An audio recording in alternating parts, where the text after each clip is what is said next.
Now the question number 6 में पूछा हुआ है कि can you name 2 cell organelles which have studied that they have their own genetic material, यानी कि ऐसे 2 सेल ऑर्गेनल का नाम हमको पूछा है कि जिसके पास अपना खुद का जेनेटिक मटेरियल हो।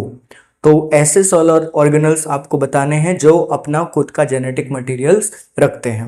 तो ऐसे सेल ऑर्गेनल के अंदर में जो सबसे पहला सेल ऑर्गेनल आता है दैट इज माइटोकॉन्ड्रिया।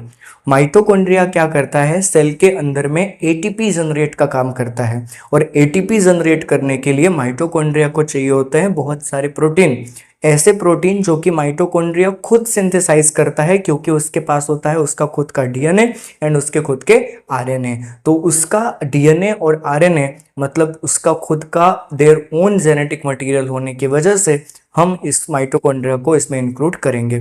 सेकंड जो होता है वो यहाँ पर है प्लास्टिड। प्लास्टिड में भी कौन सा प्लास्टिड, तो जनरली क्लोरोप्लास्ट।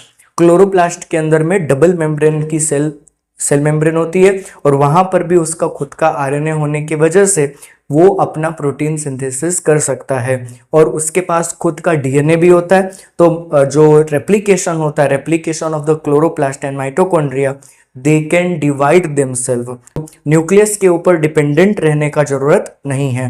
एंड जैसे इमेजिन करो कि सेल के अंदर में मीजोफिल सेल्स जो प्लांट के अंदर में प्रेजेंट होते हैं लीफ के अपर सरफेस में, उनका काम क्या है, उनका काम है फोटोसिंथेसिस करना। तो अगर अचानक से फोटोसिंथेसिस का डिमांड बढ़ रहा है तो ऐसे सिचुएशन में क्लोरोप्लास्ट अपने नंबर्स को खुद इंक्रीज कर सकता है to meet up with that demand. Okay, और जैसे कि माइटोकॉन्ड्रिया है, मसल सेल्स जो होते हैं ह्यूमंस के अंदर में, उनको ज़्यादा एनर्जी की जरूरत पड़ती है। तो ऐसे कंडीशन में उन सेल्स के अंदर में माइटोकॉन्ड्रिया भी अपना नंबर इंक्रीज कर सकते हैं बिकॉज उनका खुद का डीएनए होता है उनके पास। ठीक है।